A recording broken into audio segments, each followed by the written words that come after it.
You call that a hull breach? Back home, we called that Tuesday, bellowed Lieutenant Jack Fenner as he secured himself with a magnetic tether and stepped into the vacuum of space, a welding torch in hand. Chaos erupted around him as the freighter stalwart barely held together, its engines stuttering while plasma fire from alien attackers illuminated the void.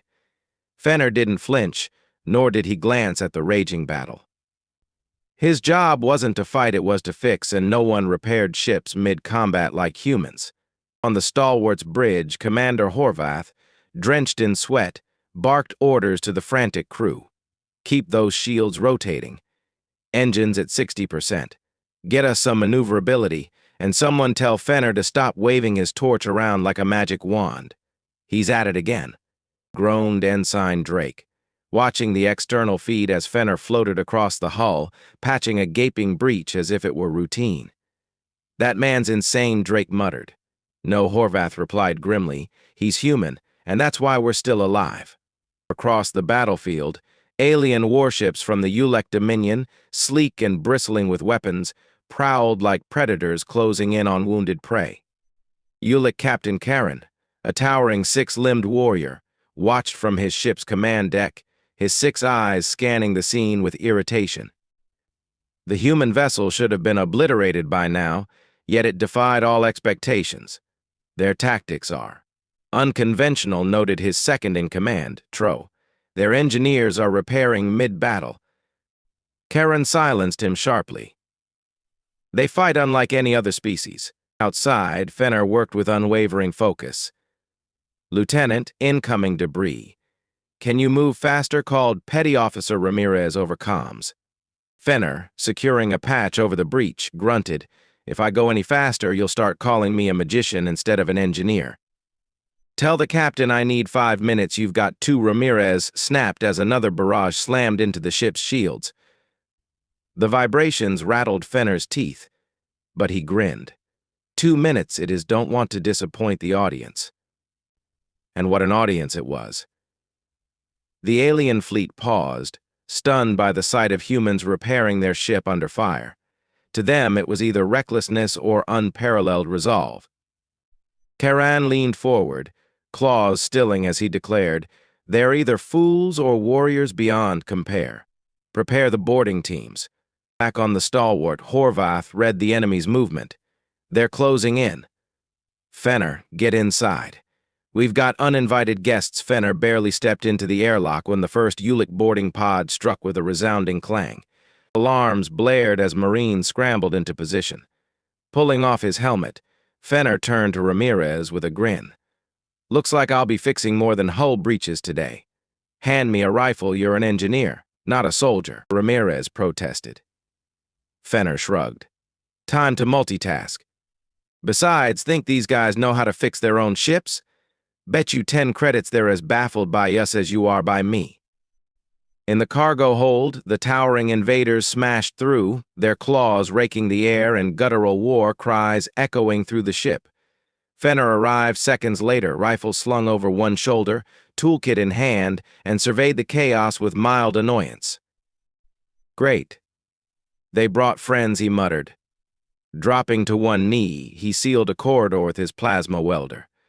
One Ulek soldier turned on him, but Fenner swiftly dropped it with 2 precise shots before resuming his repairs. Fenner, stop tinkering. We need you shooting, a Marine shouted. You keep them off my back, and I'll keep the air in yours. Fenner shot back without missing a beat. Throughout the ship, the humans' resilience and ingenuity astounded the invaders. Barricades were rebuilt in minutes. Gas-filled corridors were vented into space without hesitation. Engineers like Fenner switched effortlessly between repairing and fighting. Captain Karen seethed with frustration. The humans weren't the strongest or most advanced species he'd encountered, yet their sheer adaptability was unlike anything he'd ever seen. They didn't just refuse to accept defeat, they seemed to reject the very notion. As another boarding pod latched onto the freighter, the stalwart groaned under the strain. Lights flickered as systems teetered on the brink of failure. Fenner, patched into the comms, sprinted toward the engine room, unfazed by the chaos. Behind him, Marines clashed with another wave of Ulek soldiers. It was loud, dangerous, and chaotic, just another day on the job. Engine room, "What's your status?" Fenner called into his comm as he sprinted through the narrow corridor. He didn't wait for a response, his gut already knew the answer.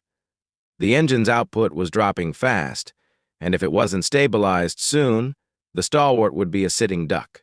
Chief Engineer O'Reilly's voice crackled through the static. "Fenner, we've got 3 ruptured conduits, and the coolant system's on the verge of blowing. Half my team is pinned down near auxiliary control, and I don't know how much longer we can hold it together." "Coolant system," Fenner muttered under his breath, shaking his head. Why not throw an engine explosion on top of everything else? Turning a corner, he ducked just in time as a plasma bolt sizzled past, melting part of the bulkhead behind him. Rolling to the side, he drew his rifle, fired 2 quick shots, and dropped the alien soldier. He didn't slow down, stepping over the fallen body as he reached the engine room's blast doors. "Open up, Chief," he barked.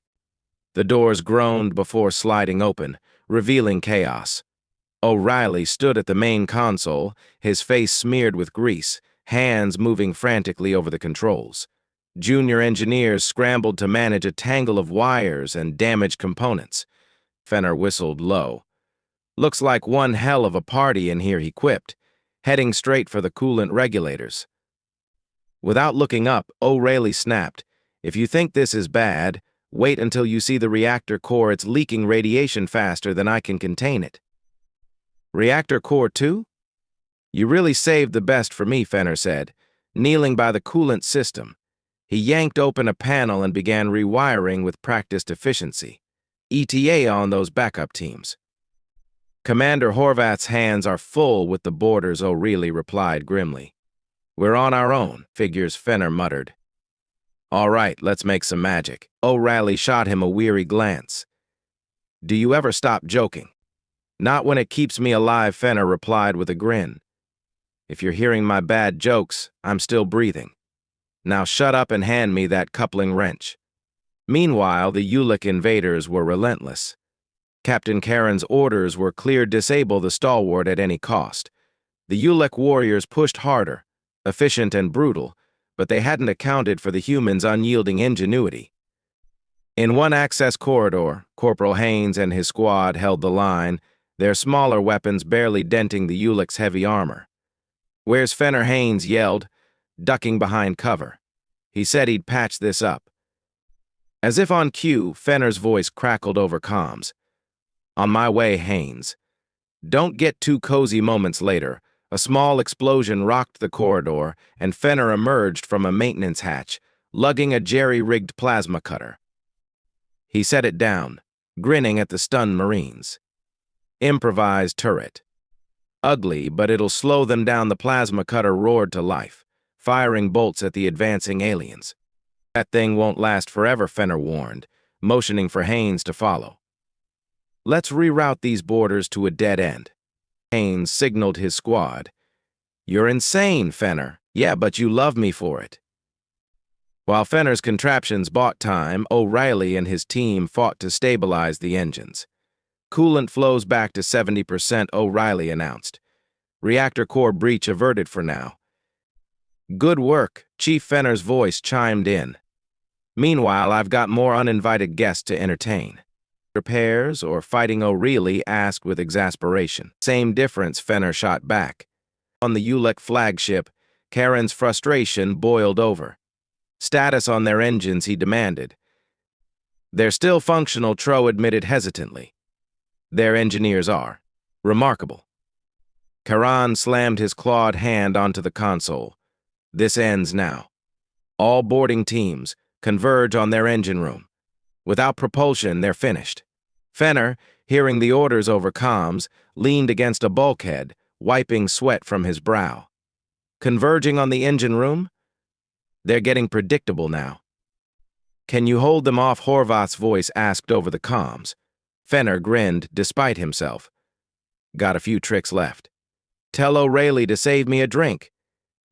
As the ship shuddered and the sounds of battle grew closer, Fenner tightened his grip on his rifle and muttered, "Let's see if they've learned anything about humans yet."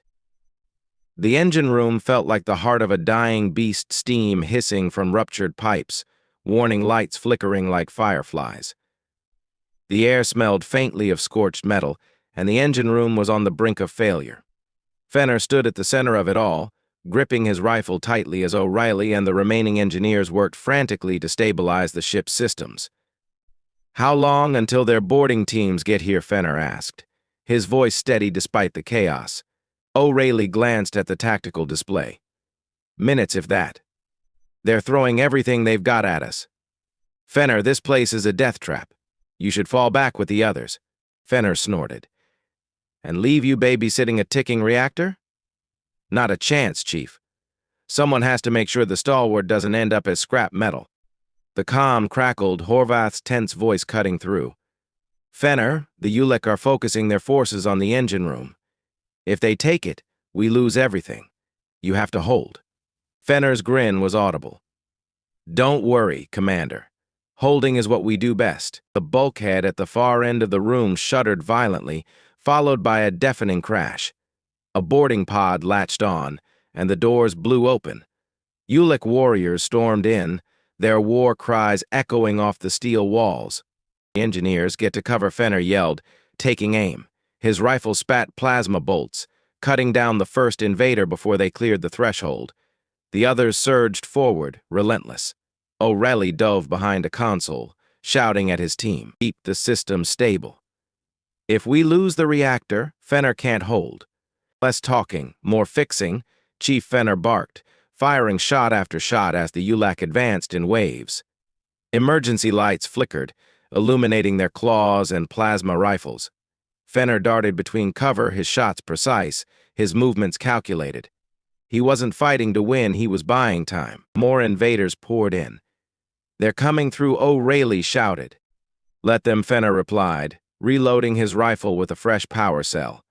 He took down 2 more warriors before one managed to lunge at him. Fenner ducked, slammed the butt of his rifle into the alien's chest, and finished it with a quick shot. Still, they kept coming. As O'Reilly's team worked frantically, alarms blared from the reactor. "Fenner, we're losing containment. One more hit and the core will breach." Fenner glanced at the reactor, his mind racing. He keyed his comm.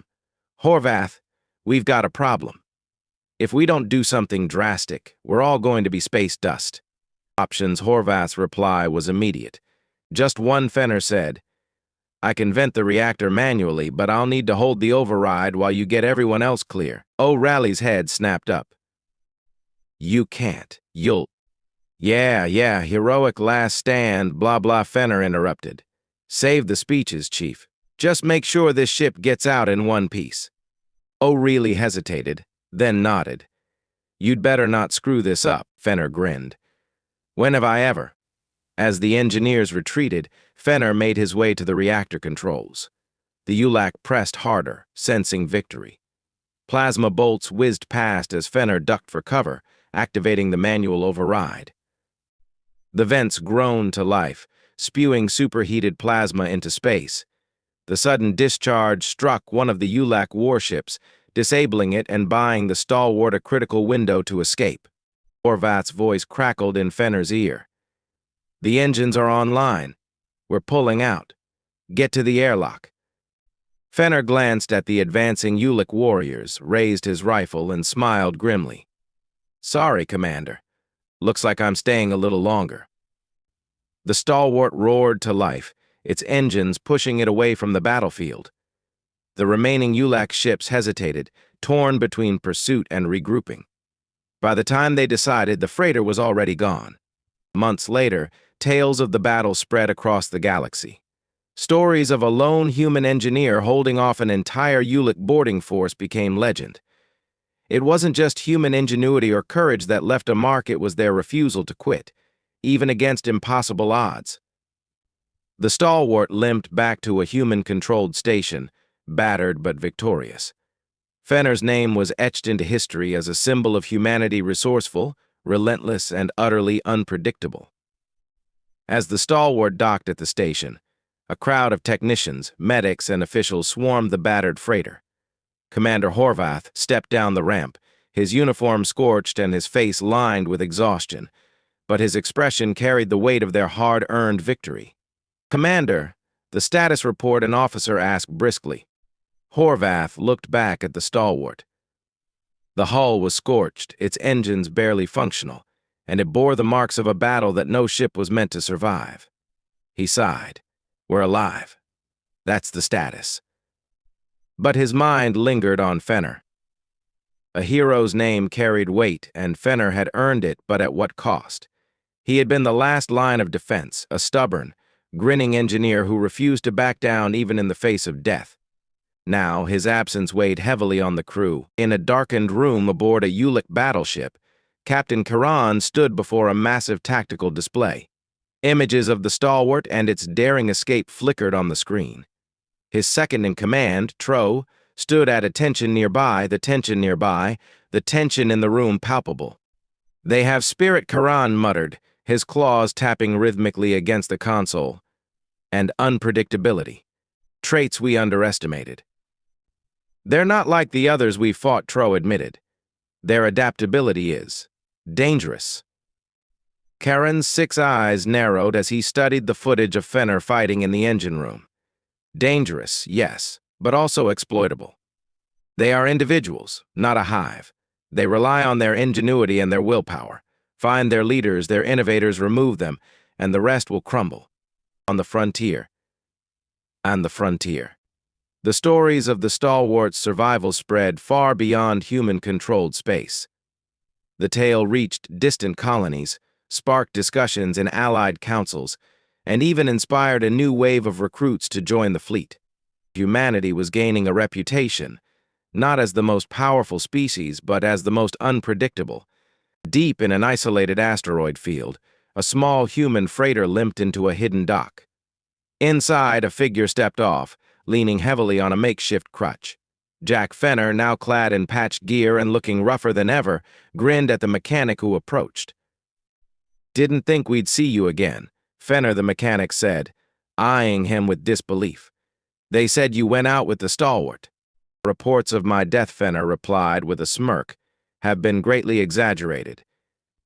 The truth was stranger than fiction." Fenner had been pulled from the wreckage by a salvage crew weeks after the stalwart escaped. Barely alive and running on sheer stubbornness, he had spent months recovering in the shadows, avoiding the ULAC forces that still searched for survivors. But Fenner wasn't one to stay hidden. Word of Karen's analysis had reached him through quiet channels. The ULAC weren't retreating, they were learning. And that meant the next battle would be even deadlier.